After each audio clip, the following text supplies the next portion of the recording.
This is Yorkshire Television, broadcasting to you on the ITV network.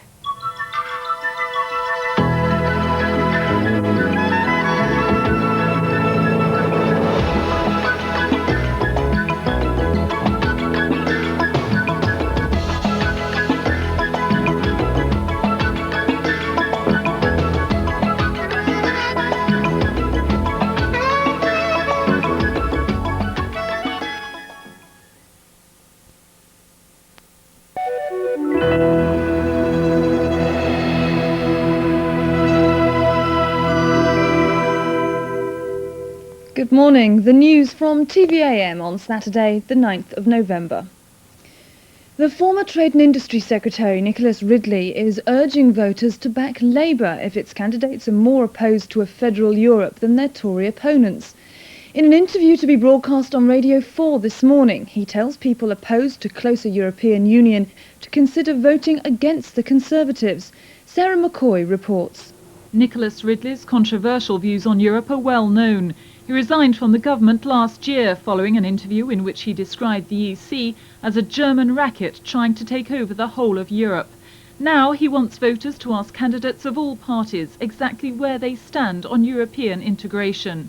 What they must do is to inquire of all their candidates which of them is prepared to take a stand on this issue and vote for him or her. There will be candidates up and down the land, I've no doubt, whatever party they belong to, who will have the same views. That is the democratic answer. His comments come at a particularly awkward time for the Prime Minister, John Major, who's been trying to smooth the way ahead for next month's crucial Maastricht summit, when a treaty on European political and economic union is due to be signed. Mr. Ridley's remarks underline the deep Tory divisions over Europe. They're likely to revive a damaging public debate within the party, which could weaken its chances in the general election. Sarah McCoy, TVAM News, Westminster. The first group of Vietnamese boat people to be forcibly repatriated from Hong Kong for 2 years have arrived back in Vietnam this morning. It follows an agreement between Britain and Vietnam last month, which could result in the forcible return of more than 50,000 of Hong Kong's Vietnamese. Our Far East correspondent Adrian Brown reports. The British colony says there should be no sympathy for these people, since for 38 of them, it's the second time they've made the trip back to Vietnam. But now, unlike before, it was against their will. Claims and counterclaims as to whether force was used to move the so-called double-backers on the first leg of their journey yesterday continued this morning. The government insists it was a normal operation under normal conditions. Visibly, though, this clearly wasn't the case. It also wasn't the case this morning when there was more resistance. Some Vietnamese, including a mother carrying a baby, had to be pushed or dragged off an airport bus onto the Hercules transport plane waiting to fly them home to Vietnam. The question now is whether the level of resistance shown by the boat people will be acceptable to the international community. Adrian Brown, TVAM News in Hong Kong. The Irish Prime Minister, Charles Haughey, today faces a vote of no confidence in his leadership. Should he lose the vote, it's likely to take several days before the procedures to replace him can be activated. As Barbara McCann reports, the outcome is expected to be close.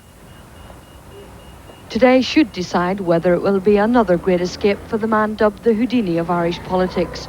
As he struggled last night for political survival in the final hours before the no-confidence vote, Mr Haughey ignored further questioning about his slipping grip on the tenureship he took up 12 years ago. But Pádraig Flynn, the latest cabinet minister to be sacked for failing to support his party leader, had no such reservations. I believe that the office has been diminished and his authority has been diminished, and consequently it's necessary to make the change at this time, and the majority feel that way. As the growing number of dissidents size up to Mr Haughey supporters for a lengthy meeting, both sides in Fianna Fáil agree much will depend on whether the voting is held in secret or open roll call. So clearly the gloves are off in this leadership battle, which has become more divisive by the hour. But whatever the outcome of the vote, it has served to highlight the instability of the Irish government. Barbara McCann, TVAM News, Dublin. Croatia is bracing itself for an all-out attack by Yugoslavian federal troops. The Serbian-dominated forces ignored European community sanctions and threatened the breakaway republic with missile attacks.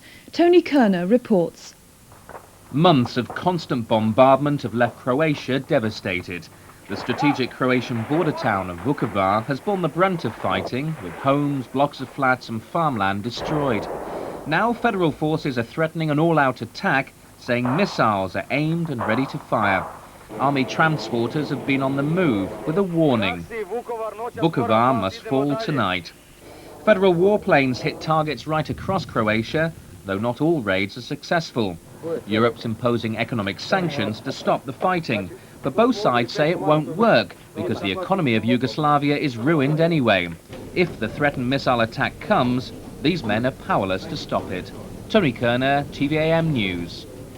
Authorities investigating the death of publisher Robert Maxwell in Gran Canaria are reported to have ordered tests on samples of fingernail tissue to determine whether he was involved in a struggle before he died.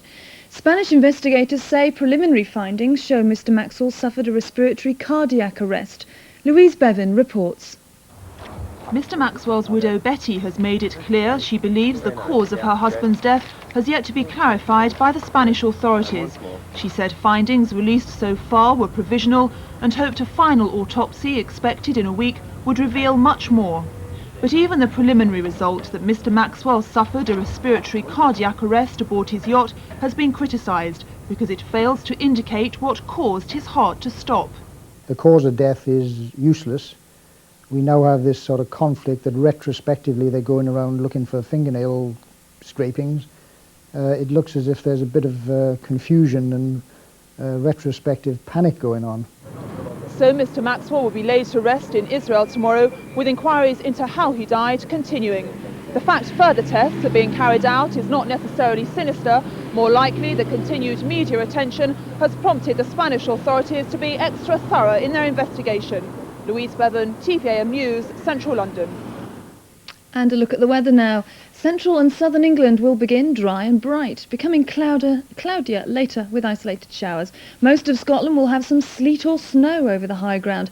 Top temperature 9 degrees Celsius, that's 48 degrees Fahrenheit.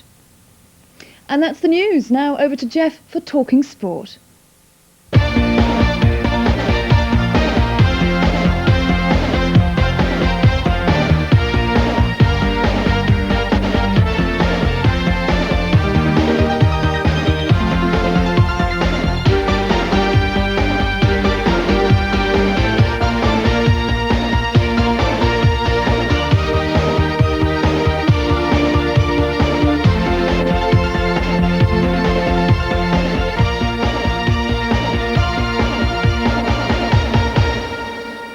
Hello there, good morning to you. Glad you could join us for Talking Sport here on TVAM. I'm Geoff Clark.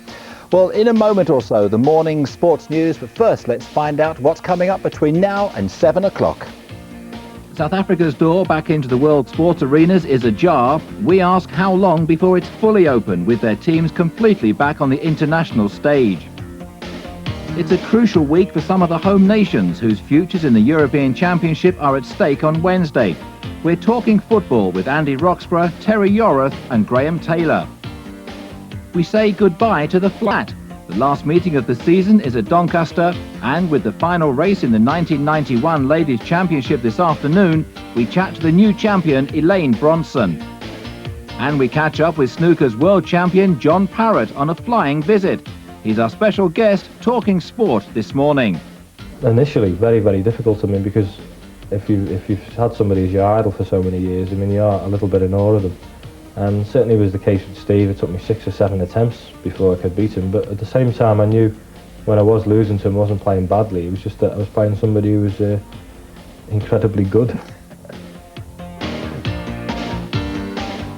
And of course, there'll be a lot more from John Parrott around about 6:30. During the programme, we'll also be picking the winner of last week's mystery guest competition. First of all, as always though, the morning's main sports headlines. Several of today's morning papers say that the Tottenham and England forward Gary Lineker is likely to leave Spurs at the end of the season, a year before his contract is due to end. Lineker's being linked with several European sides and even with a contract to play in Japan. Domestic football last night in Division 2, the 23rd goal of the season for John Aldridge gave Tranmere a 1-0 win over Plymouth, Aldridge scoring a penalty after being brought down in the area. In Division 3, Swansea move off the bottom of the table after beating Bournemouth by 3-1. In Division 4, the first away win of the season for Cardiff, beating Aldershot 2-1, and for York, they beat Doncaster 1-0. Top seed Michael Chang is through to today's semi-finals of the Diet Pepsi Indoor Tennis Challenge at Birmingham. England cricket all-rounder Chris Lewis has signed a 6-year contract with Nottinghamshire. Lewis had turned down lucrative offers from both Worcestershire and Derbyshire. And world champion Karen Kaur, a guest here with us last Saturday, has reached the final of the Women's World Snooker Championships. Well done and good luck, Karen, for that final.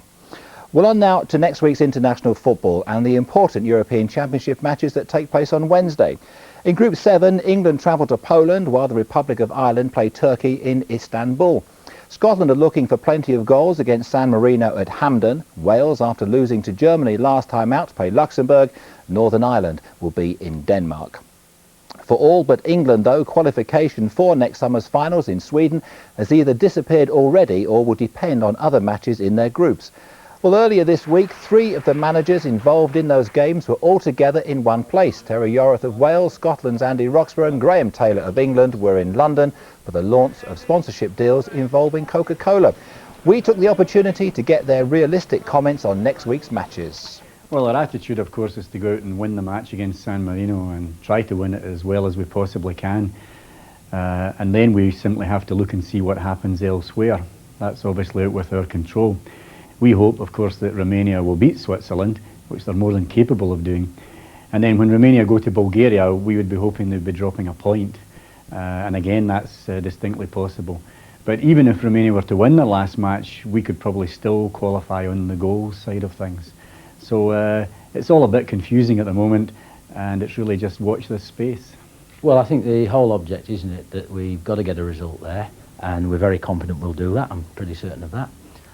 If we can't win, we'll draw. Now, on 14 of the occasions that I've been the manager, we've achieved that on 13 of them, so I can't see any reason why we can't do that again. If we beat Luxembourg, then who says that Germany have got the right to go to Belgium and get the result? I'm sure the Belgians have got a new coach, will be trying their hardest. There's no love lost between them. And if we do beat Luxembourg, I'll be a very interested observer on the night. Before the last World Cup, we had to go to Poland and get a draw, and we achieved that.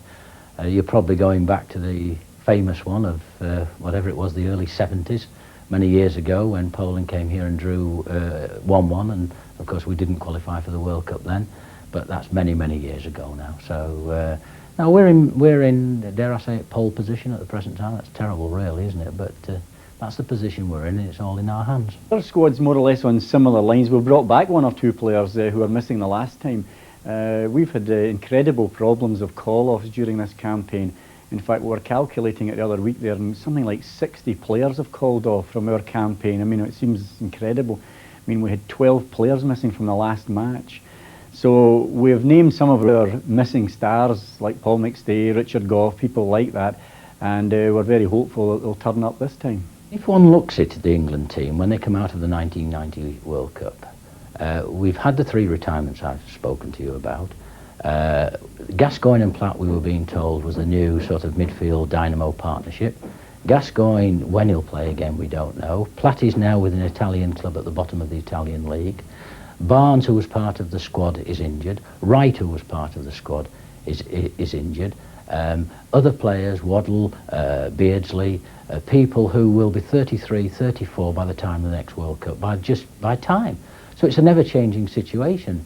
So what we're trying to do with the England team at the present time is not only qualify for the European Championships with an ever-changing side, but hopefully when we've qualified, come out of Sweden, whatever we do there, with a New England side ready to go in and be prepared for the World Cup qualifying games in the States. We didn't play well on the night, and I've got to say that the Germans were excellent. The football they played was the best I've seen for a couple of years, not only from them, but from any team.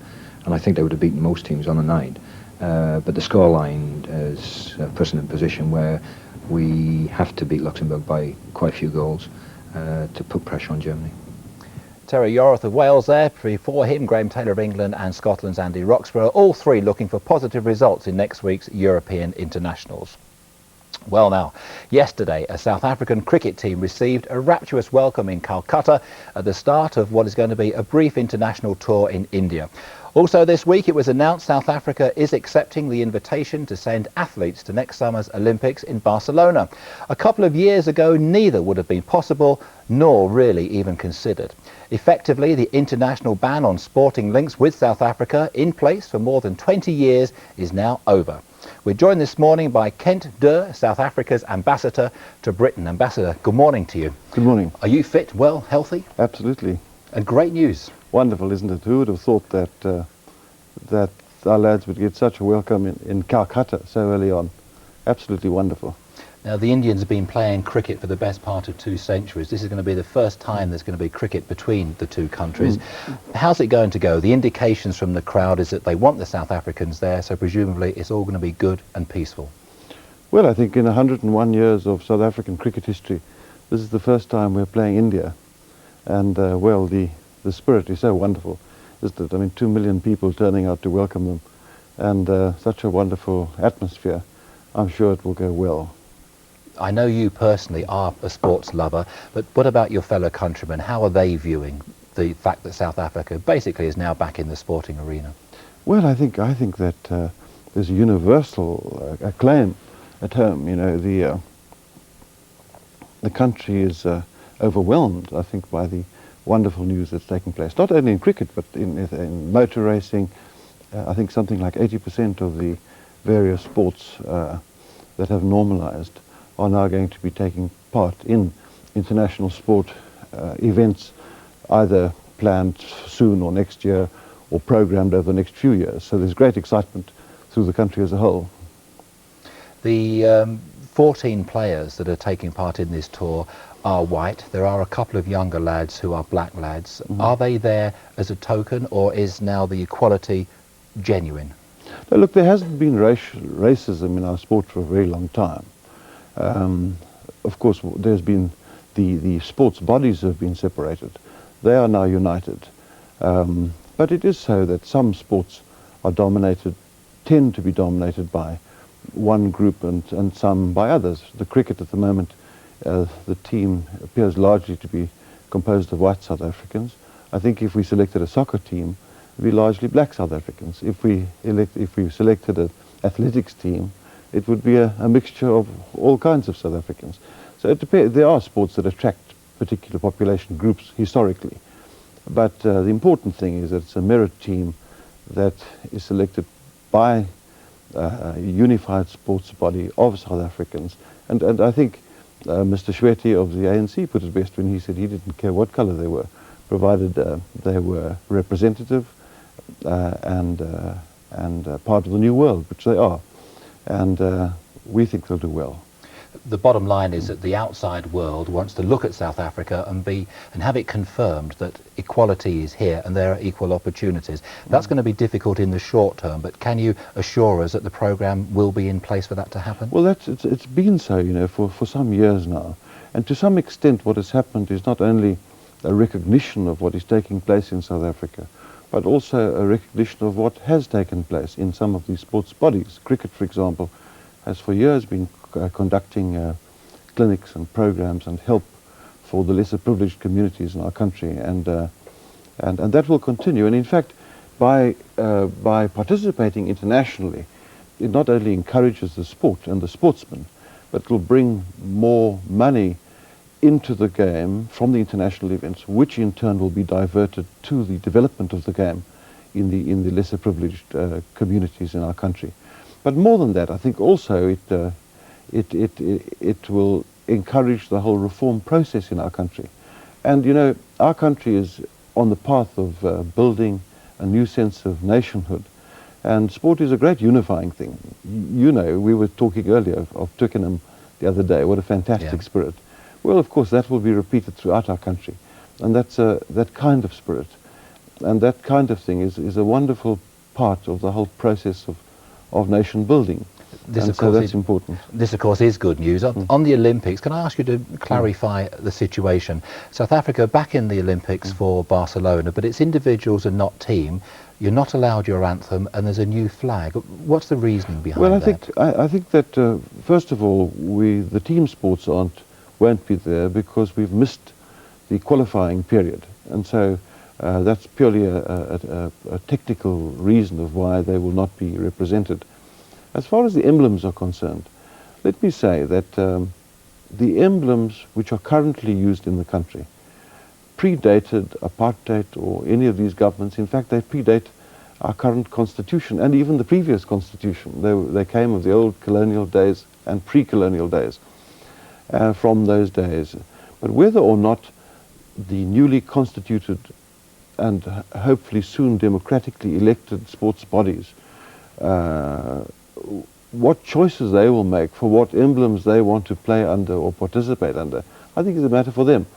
The different sports will choose their own colours, their own emblems, their own constitutions, and we're happy that that should be so. Of course, there's a great affection in the country for particular emblems. Whether or not that affection will be demonstrated by the particular sports bodies in their selection in the future, that's a matter for us for the future. But I think, you know, one can say that politicians have separated sportsmen from each other in our country and from South Africa and abroad over many years now. And what we're seeing now, currently and happily, is a normalization of our sport. And I hope that the politicians in the future will leave matters to the sportsmen and to decide for themselves and to do their own thing. A remark I'm sure a lot of sports lovers would agree with. I'm certain that... Just briefly and finally, Ambassador, it's been a while since South Africa has been back in the international arena. How good are the cricketers going to be? Well, we'll do our duty and we won't let the side down. All right. Smash it. Ambassador Kent Durr, thank you very much for coming in this morning. Thank you so much. Thank you. That's Kent Durr, the South African ambassador here in Britain. Coming next on Talking Sport this morning, we'll be finding the winner of last week's mystery competition, and on the final day of the flat season, we'll meet Elaine Bronson. She's the 1991 Ladies Amateur Champion Jockey.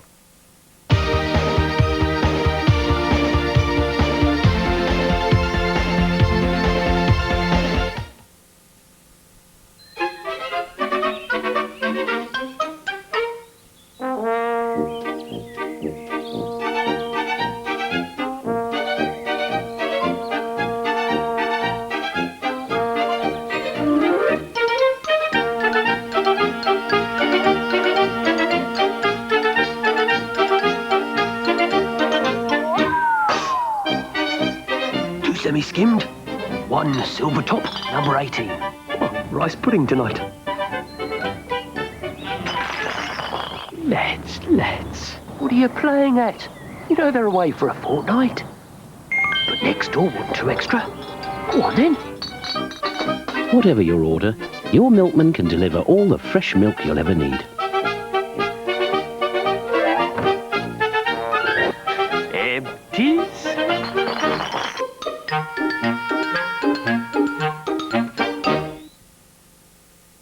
There's no bag to change. You just unclip the front, wiggle the filter, and empty into the bin. The Hoover Freedom Cleaners, bags of features, but no bags to change.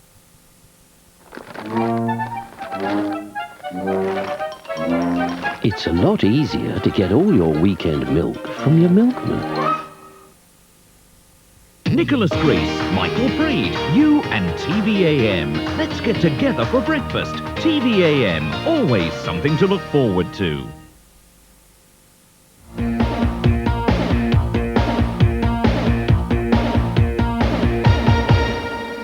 Now then, at Doncaster later today, the final race meeting of the 1991 flat season. The main race is the William Hill November Handicap at 2:05. Also on the card, a little earlier, the 40 Stakes, the final ladies' race of the season. That's on Channel 4. Riding in that race will be our next guest, Elaine Bronson, already the 1991 Amateur Ladies Champion. Elaine, a very good morning to you. Morning. It must be a nice position to be in. You've won the title, you're the champion, so today's race is, what, a bit of a doddle? I'd like to think so, but I shouldn't think the owners would be too pleased if I dawdled around on this horse. You'd be in trouble. Yes, I should think so. I'm always fascinated with the difference between ladies and men's jockeys. I've talked to people like Willie Carson, Lester Piggott, Peter Scudamore, Steve Smith-Eccles, who's always falling off and getting injured. It's a tough old life. It is, yes, it is. And you're travelling the country all the time, and especially the professionals, they probably go abroad as well. But it's very hard, and you know, you need a few funds behind you, and for ladies in particular, you need a lot more races to make it more viable, because the more races there are, the more prestige and the more sponsors we have. But the boys like Eck and Skew do it for a living. At least when they're getting injured and having this hard time, there's money at the end of the rainbow. I mean, you do it for fun, supposedly, as an amateur? Well, yes, that's correct. But obviously we all like to win, and it's not just fun driving up 5 hours and then riding in the race and driving back 5 hours. You know, there's a lot of hard work behind it. All right, back to the beginning. How did you start? A lover of ponies, I guess? Yes, yes, unfortunately, yes. There's probably hundreds of people watching at the moment. They're about to go down the local stables and muck out. I mean, is this the way through it all? Yes, that's right. Well, that's how I did it. When I was about 5, I pestered my mother and father, oh, come on, you know, take me riding, take me riding. And they from there on went down the local riding school, found out all about it and all the rest of it, and it grew and grew from there. Has it been worthwhile? Yes. People will want to know, what if you do it and you love it and you're an amateur, why don't you do it professionally? Well, for girls in particular, it's very hard, and for one, I wouldn't be able to do the weight. I'm about 8 stone 3, 8 stone 4. And to really do it properly as a professional, you've got to weigh around 7'7", something like that, probably 7 stone. And girls aren't really fully accepted in the professional world, because at the end of the day, you know, you're taking on men, and they're obviously a bit stronger, although some horses do run better for girls, and you know, they can get away with that. But at the end of the day, it's not, we're so behind compared to America, Australia, where the girls are getting on very well out there. But the girls here, unfortunately, aren't given the opportunities. And so it's very difficult for the professionals. And I probably ride just as much as the professional girls than as an amateur. Let's get this sexist bit out of the way. Men and women, do they treat you as an equal, or do they let you go ladies first, or what's the story? No, they don't. No, they don't. We're all out there. We all want to win. I think every jockey has a win instinct in them, and that's it. They want to win. If I was riding against anybody, it doesn't matter who they are, I want to win. Let's have a look at you actually winning a race in Redcar. Do you have a particular style, or do you just climb on the back and go hell for leather? It depends on the horse. On this particular horse, Prophet of Pond, he's better if I stand up on him and ride him from on top. Sort of see him peck there. Yeah. But he puts his head up. If you tuck down behind him, he sort of puts his head further back at you. But see, I just sort of sit up quite high. I think a lot of ladies do though, because it's a bit easier. Now there we are you're in the red, I guess. Yes, on the rails. Yeah, coming through strongly. I mean, what's your enjoyment from this? The winning or the taking part? Be honest. All of it. Yeah. All of it. All of it. Right down to the chit chat in the changing room. All of it. Separate changing rooms? Yes. I had to ask, but people ask me. We use the men's valets. Yes. Yeah. But overall, it's good fun. Very good fun, yeah. Future ambitions? To turn pro? Keep going? At the moment, keep going. I'd like to ride abroad, perhaps Australia. You know, do something out there, perhaps. Is that a realistic possibility? Yes, it is. All right, smashing. There we are. Nice win. You're easing up there. Nearly got caught. No. I know that horse too well. All right, today's chances for you. For me, I'd rather it be 1.5 miles, because this horse, he's 1.5 miles plus. He goes far better. Not a lot of chances, I don't think. But we're going to be there trying. If there's anybody making a mistake, I'll be there to pounce. All right, good for you. I personally will keep my 10 pence each way in my pocket. Elaine Bronson, thank you very much for coming in this morning. Good luck. Have a safe ride this afternoon. Yes. Elaine gave her weight away there. She can just... She wants to leave me already. It's always been the same, me and women. Elaine's won £1,000 Forte Women's Champion. She also gets her weight in champagne. She said 8 stone 3, a lot of bubbles. Time now for our Talking Sport quiz. Hundreds of correct answers in this week. For those of you still in the dark, let's reveal now who was last week's mystery guest. What happens is that, you know, all the press, not only the British press, start to speculate. And I think that it probably would have been best for her, because usually she's so great with the press. Usually she gives herself just all the time. Well, there we are, as many of you guessed. Talking sport was American tennis player Tracy Austin. These are the winning entries in this filthy, dirty, tatty Italian 90 bag. There it is. But we've got hundreds in there. If I could ask Elaine to dive in and just pull out a winning entry, that I don't get accused of any bias there. Thank you very much indeed. Howard Samuels, congratulations to you from Southgate, London, N14. Howard Samuels will win the prize of 5 sports videos and, of course, a famous TVAM sweatshirt. So they'll be on its way to you. Howard Samuels, Southgate, London, N14. Congratulations. Now then, this week's mystery guests. Watch carefully, please, and tell us, who's this? Talking sport. And their world record is indisputable, isn't it? It's the finest there is. You know, they're durable. They're always in there, aren't they, in the World Championships? Very efficient. And on this occasion, they you know, have a very, very strong team. Now, I feel my producer's in exceedingly generous mood showing you that easy one. First correct answer out of the hat next Saturday morning will win a TVAM sweatshirt and 5 more sports tapes from the video collection. The address to write to, postcards only, please, if you will, is this one. Who's Talking Sport? TVAM, Hawley Crescent, Camden, London, NW1 8TQ, the usual address. Reach us, please, no later than first post on Friday morning. Well, on now to this week's special featured guest. Last April at the Crucible Theatre in Sheffield, John Parrott was on top of the world, a life's ambition fulfilled. After 8 years a professional, he was now the world snooker champion. No mean task for a Liverpudlian lad who didn't pick up a cue until he was 12, but then took just 6 weeks to achieve his first break of over 50. John, here you are, top of the snooker tree. How did it all start? Started many moons ago, what seems to me now. When I was 12 years of age, I was introduced to a full-size snooker table by my father, who was a local enthusiast and used to play at league level. And we went off for a game of bowls, which we also used to play at the time, and it started to rain, and he said to me, come on, we'll go over to the local snooker club. He said, just get out the rain and see if you like this game, you know. So in we went, and we got a cue out of the rack and put our 10 pence in the meter, and we started to play. And I mean, the couple who we were with, another father and son combination, they sort of left. They didn't really into the snooker, so we carried on, and I got the bug. Fantastic atmosphere when I went in there, and thoroughly enjoyed it, and just wanted to play after that. I guess the game's changed a lot. It certainly seems to be more serious. Oh, of course. I think that's probably why I've tried to keep, you know, very sort of level-headed and fun-loving, and enjoy it off the table a lot more, because you know, when it comes to a match, I'm very serious, and I'm sure all the other players are as well. So generally, when you meet most of the snooker players, we all have the similar sort of attitude to it. You know, we all enjoy life and like a good laugh, because when we do our job, it is very serious. How did you get into the professional ranks?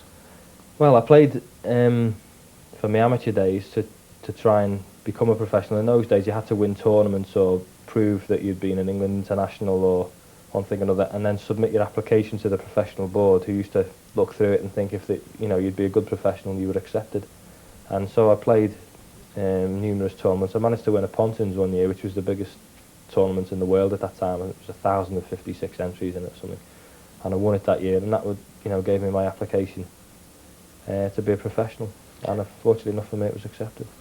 Who were the stars? Who were the main men when you started? Well, Davis used to be my favourite player to watch. I was 13 when I first saw him play. He came to Liverpool to play an exhibition. He was just 19 then, and he only played 2 or 3 shots. And my dad said to me, you know, he just nudged me in the ribs, and he said, "This fella's going to be world champion." You know, I mean, my dad could recognise a good snooker player as soon as he saw one.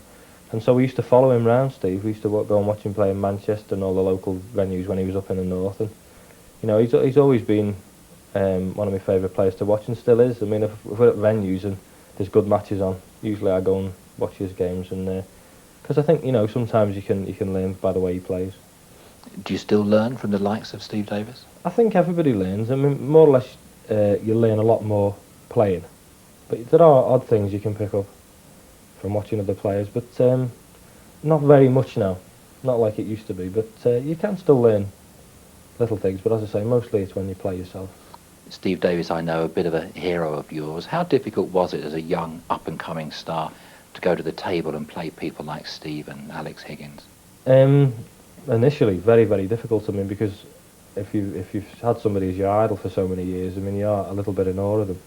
And certainly was the case with Steve. It took me 6 or 7 attempts before I could beat him, but at the same time I knew when I was losing to him I wasn't playing badly. It was just that I was playing somebody who was incredibly good. I mean, you know, his phenomenal record of over 50 championship wins, you know, speaks volumes, and he was very, very difficult to beat. So it took me quite a while to beat him, but funny enough, I always had a good record with Alex, which was probably because I got off to a good start with him. The first time I played him in the Larder Classic, I managed to win, and then after that, I had a reasonable, as I say, a reasonable record with him because, you know, I managed to get off on a good start. I mean, it was the opposite with Davis because he was beating me all the time. As world champion, are you perhaps regretting the fact that you can't be the normal, the natural John Parrott? No, not at all. I think what you see is what you get, and I'm not in any way false. It's just the way I am. You know, I'm very, very easygoing. Always have been. Probably held me up. In fact, being that way. In what way do you say that? Well, I think you know it's a different attitude that you need to adopt when you play. I think you need to be much harder, and that you need, you know, mentally you need to be very tough. And I basically in the past I haven't been there. It's as simple as that. I am now. I mean, got to the point now where I'm absolutely, in some cases, I'm over the top. I'm granite. You know, I just don't look at anything but anybody else. I'm concentrating that hard. But of course, you know, maybe in the past I took it a little bit too lightheartedly. One thing that really fascinates me with snooker is when or if perhaps you make a mistake, you really pay for it. In football, if you make a mistake, you can carry on with the game and get straight back in. If you make a mistake on the table, you've got to sit down and watch your opponent clean up. That must be hard. Yeah, that's a lovely aspect of it. I think one of the things, you know, that I've learned in the last couple of years is not when you sit in that chair is to just wind down a little bit. I mean, obviously, if you've missed a bad shot, you go back and you swear into your glass, you know. But you've got to get on with it. You've got to sit there and watch the other player play. So you might as well just sit there, relax a little bit, and you know, I've got used to fiddling with my waistcoat or looking at the ceiling or anything, just something different just to take your mind off it. Because when it comes back to your shot again, you've got to go in there and concentrate. So you're not using too much energy up there if you just sit there and look at other things. But it can't be easy. Come on, you're trying to kid me. It's not easy. I never said it was. It's agony, but you've got to do it. You've got to do it, and you've got to do it in a way where you don't look as if it is agony. Well, that's the other thing, because you have at least 2 television cameras picking up every flicker of your eyebrows, and your top lip might curl. Yeah, they're right on top of you. You have to be, you do have to be made of steel for that. Very tough. Very difficult. I'm as I say, I still show the emotion now and again. It's very, very difficult not to do it. Right. What about the emotion when you won the world title? Presumably that's your biggest high spot in the game. No, there can't be anything that equals that, really. Fantastic, but a funny feeling, really. I mean, it's I don't know, you strive for it for so many years, and then you go there, and eventually you go and do it. And for a little period, you're a bit flat. It's like really? Yeah, you're a little bit flat, like as if to say, you know, is this what it was all about? You know, when you finally got there, is this what I wanted? But then that goes fairly quickly afterwards, and you realise then that, you know, you've done a good achievement, and there's nothing like it to be crowned, you know, your world champion. But when's this quiet period? I mean, while you're still in the hall, or yeah, I later just that wanted, night? after I'd won, I just wanted to go back to the dressing room and have 5 minutes to myself, and just sort of, I took my suit off and got changed, and just have 5 minutes to myself, just to say, you know, to yourself, well done and all that, and just want to be on your own for 5 minutes. And after that, we come out and went to the celebrations and had a great time. But it's just it's a relief. I think it's a release of tension. You're so wound up about everything, and you're still, you know, you're still involved in a match, and the adrenaline's been pumping, that you just need a little bit of cooling off period, just 5 minutes or so, just to come back down. John, in the book Right on Cue, there's a fascinating section in here about your fellow snooker players. Are you all really friendly off the table?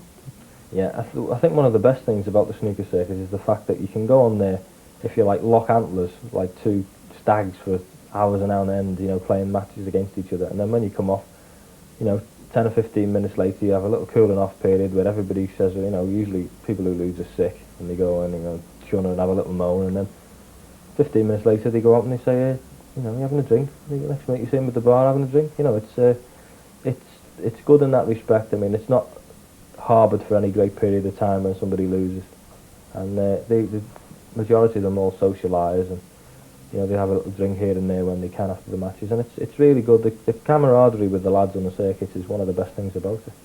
I don't know about you, John, but I get a feeling that the popularity of snooker is waning here in the UK. It's a little bit awkward at home because not only do we have quite a few tournaments anyway, we also have them from the last 32, which is, I think, people don't turn on to watch the last 32. They're not really interested. I know that from speaking to them in the street. I mean, they want to see the quarter-finals, semi-finals, finals and what thing, and they televise them from the last 32 at the moment, and it's possibly one round too much. So in that respect, that's only my own opinion. I mean, I just think it's got to be watched a little bit. And of course, we're going abroad a lot more now, which is, we're trying to spread the gospel abroad. I mean, before I actually played a domestic tournament this season, I'd been in 5 different countries before my season even started. I mean, I flew out to Hong Kong, Thailand, into India, I was in Belgium, places like that. I was all over the place before I even started. So, I mean, I enjoy it, and I like the travel. I don't mind the travelling at all, and I think that's what we're trying to do now. Certainly, if we can spread it through Europe, it'll be to everybody's benefit, really. And that sounds great for John Parrott, all that travelling. What about your wife, Karen? Did she get to go with you? Yes, I'm blessed as well with a wife who absolutely loves, my job as well. She likes going around the circuit. I mean, I like to Dubai, where I've just come back from there as well. That was great because she can go there and she lounges on the sun lounges, and I go to work. In fact, I think in the next life when we come back, we'll swap over. She can be the snooker player. Does Karen play? No, she's got no interest in that respect. She watches the snooker as well, like when I play. She doesn't watch anybody else.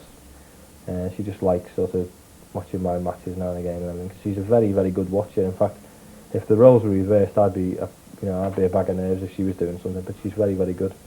Obviously, you're aware when she's watching. Do you react differently when she is or isn't there? I ask you because there's a bit in your book about you don't like your dad being around these days to watch. No, my dad's terrible. My dad's he goes like a Belushi beacon if a shot. You see, his face goes red, and and I just feel. I actually, one tournament, I knew he was in the room, and he said he wasn't going, and I knew he was in the room. I could feel him in the room, and that is like ridiculous. I looked up and I saw him on the balcony, and I had to go, off. I can't play with him there. It's impossible. We had the argument time and time again. So he goes home and as I say, he was unfortunate to have a heart attack a few years ago. So he takes it nice and easy. So it's better for him that he's not under any pressure at all. I go home and I give him a report, phone up as soon as the match is over. But for Karen, no, there's no problem with Karen watching. I can cope with that because as I say, she's a very good watcher. My father is quite the opposite. He's a very poor watcher. All right. You're a great player. You're the world champion. What are your plans over the next couple of months? Well, I've got exhibitions in Ireland coming up. I've got a good friend of ours who's an agent, Colin Maguire, got me a few exhibitions in Ireland, which I'm going to do. And then I've come back and I'm into the UK tournament at Preston, which is probably second only to the World Championships, and one that I'll be trying very, very hard to win. And you mentioned the big one, the World Championships at the Crucible. It seems to have a magic of its own, that place. Unbelievable. From the first time I went, say I was 12 or 13 with my dad, to watch. I mean, you just sit in there, it's electric. It's very, very small. It's not big enough for the television. It's not big enough for all the players and the officials, but they keep going back every year because they love it. And it has an atmosphere all of its own. I mean, if anybody who's watching this interview has never been to snooker before, or they've been thinking about going, you should book early because you'll need to, 2 or 3 months in advance. Get yourself some tickets and go to the Crucible and you will really love it. The snooker's fantastic there. It always is. The world snooker champion and world-class salesman John Parrott. This, by the way, is the autobiography. It's called Right on Cue. And if, after such a glowing testimonial, you're thinking about booking up for next year's World Championship, it's on, as usual, at the Crucible Theatre in Sheffield. It starts April the 18th, finishes on the bank holiday weekend. That's the Monday there is May the 4th. Well, coming up, so near yet so far, we talk to the man bowing out of international rugby after he helped guide England to the World Cup final.